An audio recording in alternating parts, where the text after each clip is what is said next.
اليوم هنكرم يعني هي الاسر القرانيه ونكرم ابنائنا من حفظ القران الكريم، واحنا بنبشرهم ان احنا بعد ان نعطيهم فرصه 3 اشهر للتمرين لزياده الحفظ، ليس الفوز في هذه المسابقه نهايه المطاف، ده البدايه.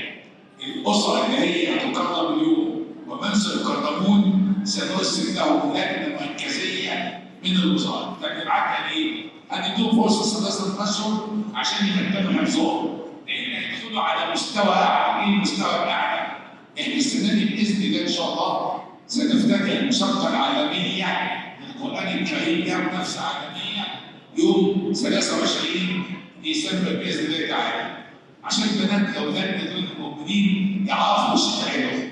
الجائزه الاولى السنه دي، الجائزه الاولى مليون جنيه.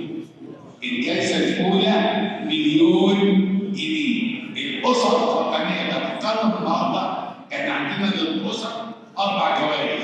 الجائزه الاولى نص مليون جنيه، الجائزه الثانيه 400,000، الجائزه الثالثه 300,000، الجائزه الرابعه 200,000. ولادنا الصغيرين عاملين لهم مسابقه وحديهم تحت 11 سنه مخصصين لها 1,150,000 جنيه.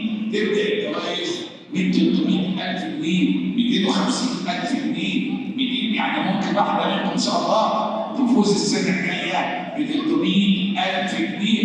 من عارف ممكن السنه الجايه تبقى نص مليون، لكن السنه دي الجائزه الاولى مليون جنيه. طبعا مع الاستفاده بهذا الفوز فنحن بنهنئ وبنبارك الفائزين وبنشكر معالي اللواء والجمعان سياده اللواء محمد الزرقوط على ما يقوم به، سواء من جهود عامه في المحافظه. بالمناسبه لو المحافظه مش فيها تنميه ومش فيها استثمار ومش فيها انجازات لا مش صعب تعمل اي حاجه.